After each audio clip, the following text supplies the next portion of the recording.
Shri Swami Samarth friends. 15 या 14 कब है विष्णुपदी संक्रांति। विष्णुपदी संक्रांति किसे कहते हैं? जब विष्णुपदी संक्रांति आती है, इसका क्या महत्व होता है, इस दिन हमको क्या करना चाहिए और हमको कैसे हमारे पुण्य का बैंक डिपॉजिट बढ़े, तो इसका क्या फ़ायदा है, क्या हम सबको लाभ उठाना चाहिए। तो फ्रेंड्स आज सुन लीजिए। आप सबका स्वागत है श्री स्वामी समर्थ यूट्यूब चैनल पे। तो फ्रेंड्स विष्णुपदी संक्रांति देखो दक्षिण भारत में 15 मई को मनाई जाने वाली है। इसका हम लाभ ले सकते हैं। हर महीने में आती है। हर महीने में इसलिए आती है क्योंकि सूर्य दूसरी राशि में जब परिवर्तन करता है, राशि परिवर्तन करता है, तो उसे संक्रांति कहा जाता है। इसे मासिक संक्रांति भी कहते हैं। यह है विष्णुपदी संक्रांति। इसे हमको जब ध्यान मंत्र का ध्यान करना पड़ता है, जप करना पड़ता है। उसके बाद हमको हवन भी, छोटा सा हवन करना पड़ता है। इससे हमारा पुण्य कई लाख गुना बढ़ जाता है। अगर आपके घर में गंगा जल तो गंगा जल से स्नान कीजिए, लेकिन सूर्योदय के पहले कीजिए। अगर आसपास में गंगा माता है, नदी है, तो अवश्य जाके वहाँ स्नान आप कर सकते हैं। इसका महाफल आपको मिलेगा, लेकिन सूर्योदय के पहले आपको उठना पड़ेगा। घर में है तो भी स्नान अगर आप इस दिन दही से कीजिए, उपटन लगा कीजिए। इससे दही से अगर आप स्नान करें तो आपको लक्ष्मी की प्राप्ति होगी। और आप दान किसी तरीके दान हमेशा सुपात्रों को देना चाहिए ना, ताकि आपका दान का सही उपयोग हो सके। नहीं तो अगर आप किसी गलत इंसान को अगर दान करते तो उसका वो गलत उपयोग करेगा तो आपको उसका पाप ही लगेगा। गौ माता को आप हरा चारा खिलाइए।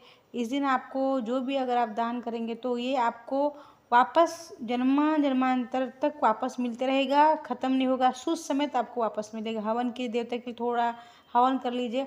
मैंने बहुत बार वीडियो में बताया आपको हवन कैसे करना है। गाय का कंडा लेना है, उसके ऊपर कपूर डालना है, घी डालना है, उसके ऊपर जल करना है। उसके बाद आपको मंत्र बोलना है।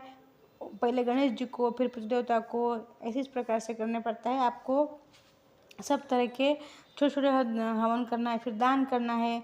दान कैसे करेंगे आप? गाय को, कुत्ते को, कौवे को, चींटी को, इस प्रकार से। और ब्राह्मण को सुपात्र ब्राह्मण को दान दीजिए। उसके बाद पितरों के निमित्त आपको क्या करना है? पितरों के निमित्त आपको 7वां अध्याय का पाठ करना है। और वो पाठ किया हुआ पुण्य आपको पितृ के निमित्त दक्षिण की तरफ मुंह करके आपको वो पानी छोड़ देना है।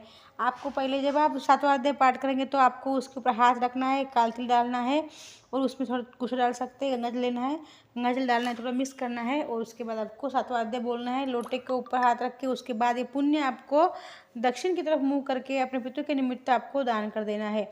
ये जो आप पुण्य करेंगे ये आपको वापस मिलेंगे। क्यों? तो भगवान हमारे पितृ और भगवान जो भी हम दान पुण्य करते हैं उसको हमको अपने पास नहीं रखते हैं, उसका कवड़ गुण हमको वापस आता है। कौवे को इस दिन अवश्य कुछ ना कुछ खाना खिलाइए। कुत्ते को, चींटी को, गाय को, ब्राह्मण को दान अवश्य कीजिए। ये हमारा पुण्य का फिक्स डिपॉजिट है फ्रेंड्स। ये हर जन्म में हमको मिलता रहेगा।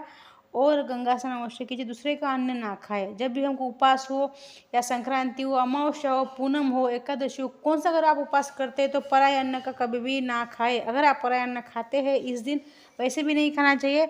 हम जिसका अन्न खाते हैं वैसे गुण हमारे में आ जाते हैं। हमारे पूर्वज कहते थे कि जैसा अन्न ऐसा मन हमारा बनता है। तो हमेशा अन्न अच्छे घर का खाइए, या किसी का अन्न पराया अन्न ना खाए, उसके गुण हमारे में आ जाते हैं। तो इस दिन अवश्य बचिए। अगर आपने इस दिन अन्न पराया अन्न खाया तो आपके जो पुण्य होते हैं 1 महीने के पूरे पुण्य उस आदमी को मिल जाएंगे जिसके घर में आपने अन्न भोजन किया या उसके घर कुछ भी आपने खाया है।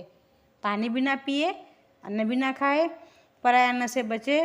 उस दिन तुलसी पत्ते ना तोड़े। सूर्य भगवान को जल अवश्य दे। रोज़ आप देते होंगे कि नहीं पता नहीं, देना तो चाहिए, लेकिन अगर नहीं देते होंगे तो कल अवश्य दीजिए फ्रेंड्स। तो कल है 15 मई और संक्रांति है, विष्णुपदी संक्रांति। विष्णु भगवान की पूजा पाठ अवश्य कीजिए।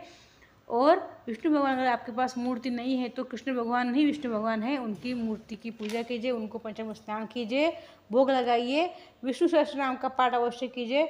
वो अगर नहीं आपसे होता है तो कम से कम आप 7वां अध्याय का पाठ कीजिए। मैंने 7वां अध्याय आपको संस्कृत में पढ़ के दिखाया। अगर आपको पढ़ने को भी नहीं आता है तो कम से कम सुनिए, जिसका आपको अपने पितृ के निमित्त पुण्य मिल सके। फ्रेंड्स अगर आपको जानकारी अच्छी लगे तो सब्सक्राइब करें चैनल को, शेयर अवश्य कीजिए ताकि आपको पता चले हमारे वार त्यौहार कैसे होते हैं।